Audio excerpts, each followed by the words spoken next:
ये प्रेस से भेजा गया है। आपकी मतलूबा रिपोर्ट्स इसके अंदर हैं।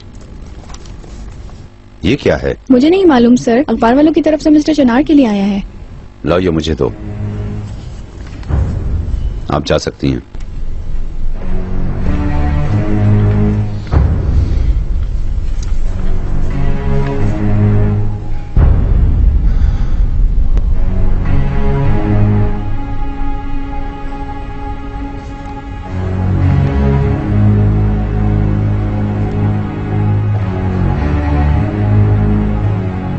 जुमरत मैडम आ रही हैं। हमें इनसे कुछ सवाल पूछने हैं। हट जाएं आप लोग, रास्ता दें प्लीज, साइड में हो जाएं आप लोग। आपके खिलाफ न्यूज़पेपर में जो छप रहा है उसके बारे में आप क्या कहेंगे? जुमरत मैडम, आपको हमारे सवालों का जवाब देना होगा। जुमरत मैडम, यास्मीन और करीम के वालिद कौन हैं? जो खबर छपी है क्या वो सच है? मैडम, अखबार में आने वाली खबरों के बारे में आप क्या कहना चाहती हैं? बताएं हमें। मुझे भी पूछने दो। ब्रावो मलखैर सुल्ताना, मतलब होने वाले वाक्य का रुख मोड़ने के लिए एक रास्ता मिल गया तुम्हें। इतने हैरान क्यों हो गए हो? सबसे ज्यादा तो तुम ही मुझे जानते हो। लो देखो, यास्मीन भी आ गई। कैसी हो यास्मीन?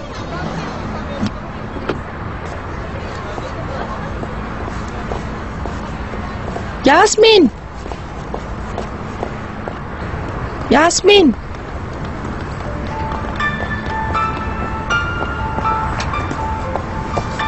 मैं तुम्हें कह रही हूँ, सुनाई नहीं दे रहा। अब क्या सुनूं मैं mom? Oh I am so sorry. ये लफ्ज कहने की आदत हो चुकी है, इसलिए मॉम कह दिया, वरना हकीकत में तुम मेरी माँ हो नहीं हो मुझे नहीं मालूम। और अभी क्या कुछ सामने आता है मुझे नहीं मालूम। तुम हद से बढ़ रही हो। मैं तुमसे प्यार से बात कर रही हूँ, तुम मेरा सब्र आजमा रही हो। जो कुछ हुआ उसकी वजह से हम सबको दुख है प्रिंसेस, मगर अपनी माँ पे इस तरह गुस्सा मत करो, तुम्हारे लिए बेहतर होगा। सुबह से अब तक ये बदनामी मिटाने की कोशिश कर रही हूँ। तुमको तो हर कोई फिर भी दशक्लांस की हैसियत से कबूल कर लेगा, मगर तुम ऐसा कहने के बजाय मेरी मदद करो बेटा। जिंदगी में माना कि मुझसे कुछ गलतियां हुई हैं, मगर मैं बुरी माँ नहीं हूँ। हमेशा तुम लोगों के लिए सोचा और अब भी सोच रही हूँ।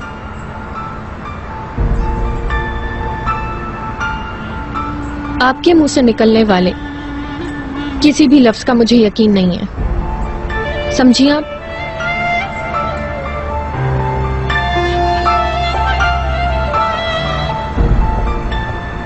मिस्टर नजीब की जानिब से डोर का सिरा तो पकड़ लिया तुमने, लेकिन ऐसा लगता है जैसे पत्थर से टकरा रही हो। इस सल्तनत को फतह करना मुश्किल होता जा रहा है। बातें मत बना अकराम, वो मेरे बच्चे हैं, वो मुझसे नफरत नहीं कर सकते। मैं अगर तुम्हारी जगह होता तो शायद इतने यकीन से नहीं कहता। हाँ, शायद लोगों के सामने तुम अपने आप को बेगुनाह साबित कर सको, लेकिन अपने बच्चों को खो चुकी हो। मैं तुम्हें याद दिला दूं इकराम, मैं कभी भी शिकस्त कबूल नहीं करूंगी। मैडम खैर तो है? क्या हुआ? होना क्या है मरवत, इनकी जिंदगी के हालात ड्रामों की तरह नहीं हैं। कभी मुसीबतें ही मुसीबतें और कभी खुशियाँ, कि देखते रहो और बोर ना हो। वल्लाह आपने बिल्कुल ठीक कहा। उसके तो नेक्स्ट एपिसोड का इंतजार ही नहीं करना पड़ता, पूरा एक ही किस्त में खत्म हो जाता है। गुड मॉर्निंग मैडम इकबाल, बिल्कुल ठीक ठाक है आप इंशाल्लाह? जी अल्हम्दुलिल्लाह। ओ ठीक। मैं तो ठीक हूँ, बिल्कुल ठीक। अंकल, टेंडर की फाइल तैयार है, कोई भी कमी नहीं है इसमें, और जमानत भी जमा करवा दी। अब अल्लाह ने चाहा तो इंशाल्लाह ये टेंडर हासिल करके रहेंगे। देखते हैं। आप ही हमेशा कहते हैं हर काम में बेहतरी होती है। अगर हम जमानत जमा कराए बगैर इस टेंडर की बोली लगाते तो शायद हमारे सामने हरीफों के ढेरों सवालात खड़े हो जाते। इस टेंडर को हासिल करना हमारा हक है और हम जीतेंगे, इसमें कोई शक नहीं।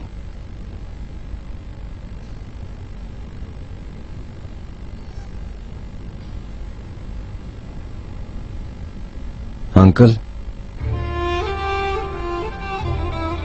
आप अभी तक मुझसे नाराज हैं?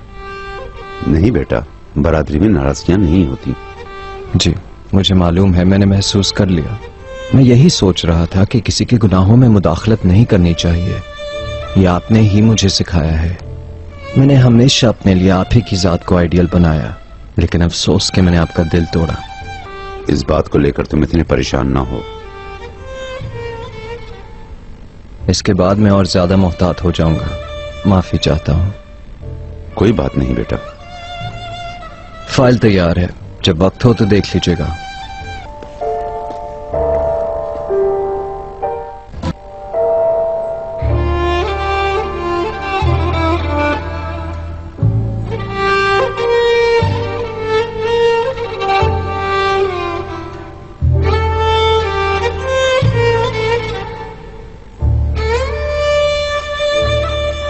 तुमने कुछ आराम किया लाले?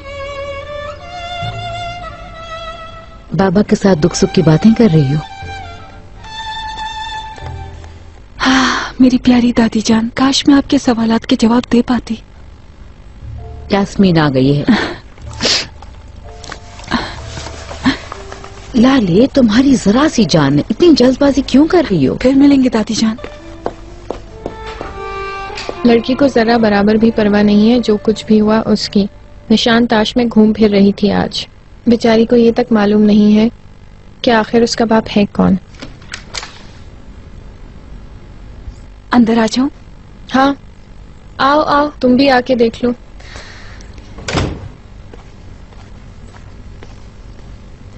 तुम अपना दिल खराब मत करो। कैसे लाले? हर कोई सिर्फ इसी बारे में बातें कर रहा है।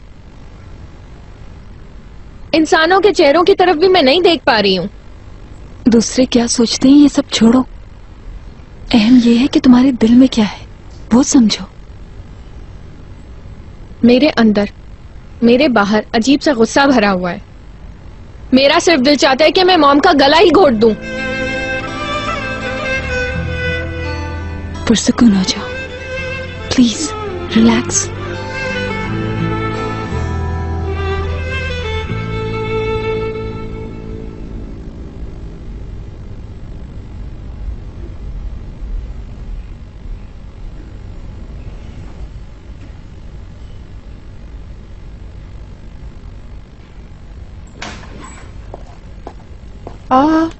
ये आप क्या कर रहे हैं मिस्टर मेहमद? इतने खूबसूरत फूल क्यों फेंक रहे हैं? ऐसा ही करना चाहिए था। क्यों इतने गुस्से में हैं? मैं ये तो नहीं जानती, मगर फूलों पर नहीं। बुरा मत मानिएगा मिस्टर मेहमद, मैं इन पर मरती हूँ। ऐसे फूल मेरे लिए कोई नहीं लाया, खूबसूरत हैं। इन्हें मैं ले लेती हूँ। कल का क्या प्रोग्राम है स्वीटी? क्यों? मेरे साथ कॉन्सर्ट में चलोगी? 2 टिकट्स हैं मेरे पास।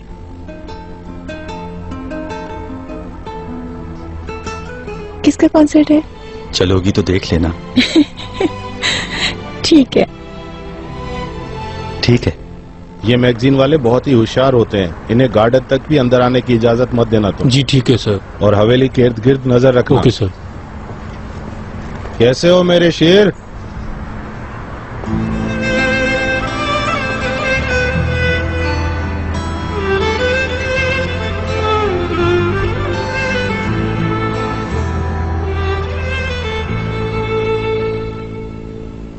Excuse me mister Najeeb. खैर तो है? जमरुद मैडम और उनकी फैमिली आज शाम आपके साथ खाना खाएंगे। अल्लाह अल्लाह, चलो 1 दिन 2 दिन हो जाता है, मगर ये कुछ ज्यादा ही हो गया है। ये बहुत जरूरी भी तो नहीं है। अम्मी, एक साथ खाना पीना सिर्फ एक दिखावा नहीं, हम रिश्तेदार हैं। ये सब सोच के बात करें प्लीज। हम पर कुछ मुश्किलात आन पड़ी हैं मिसेस इकबाल। ऐसे वक्त में तो रिश्तेदार एक दूसरे के काम आते हैं। आपके बारे में ऐसा सोचती हूँ तो क्या मैं गलत सोच रही हूँ? ठीक कहा आपने। आइए, खड़े मत रहिए, आइए बैठिए। शर्मीन, अम्मी, जो भी हो हम एक छत के नीचे रहते हैं और एक छत के नीचे हर ऐरा गैरा नहीं होता। बेटा मेरा मतलब गलत नहीं था। जमरुद खानम के खानों का जायका हमें अच्छा नहीं लगता, उनके खानों को मैं पसंद नहीं करती। हर शख्स अपनी मर्जी अपनी पसंद के मुताबिक ही खाता है ना, मैं इसलिए ऐसा कह रही थी। अम्मी जान, फिर हमें एक दूसरे का आदी होने के लिए खाने की टेबल से स्टार्ट करना होगा।